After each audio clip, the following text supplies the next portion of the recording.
vous avez la parole.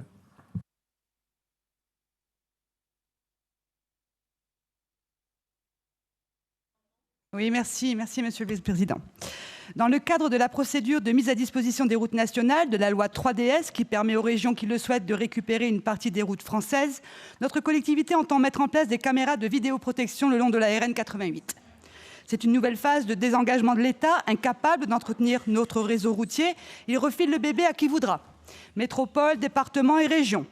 Plus de 50% de nos routes françaises nécessitent des travaux d'entretien et d'investissement. Cela a été souligné par la Cour des comptes en 2022. Dans un pays comme le nôtre, qui est le pays où il y a le plus de taxes et impôts, où va notre argent? Où vont nos impôts? Là encore, on est en droit de se poser la question. 30% des accidents de la route mortels sont imputables à l'infrastructure de la route, et Auvergne-Rhône-Alpes est la région où le nombre de morts est le plus élevé sur nos routes.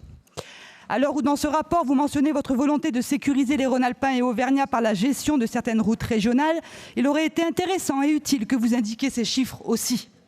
De nombreuses collectivités, bien qu'emballées au départ par cette prise de compétence, ont fait marche arrière et ont refusé de s'engager car trop de coûts cachés ont été soulignés. Les compensations financières de l'État seront-elles suffisantes au regard d'un patrimoine qui exige des investissements coûteux? Quid des travaux déjà entamés sur certains axes routiers lorsque l'État avait financé et été gestionnaire sous le coup du contrat de plan État-région? Coût de la masse salariale, coût de la maintenance, de l'entretien. Malgré ces nombreuses interrogations, vous avez décidé, Monsieur Wauquiez, d'accepter la gestion et l'exploitation de certaines routes de notre région. Et par ce choix, vous cautionnez la nouvelle phase de désengagement de l'État dans le réseau routier. Et avec cette prise de compétence, vous engagez notre collectivité, la région Auvergne-Rhône-Alpes, dans un flou financier.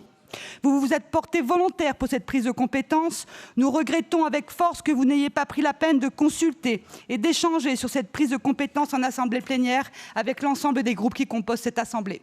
Soyez certain, Monsieur le Président, que nous serons extrêmement vigilants sur l'aspect financier. Nous refuserons que les Rhône-Alpins et Auvergnats se voient pénalisés par la hâte d'un président de région aveuglé par des ambitions présidentielles.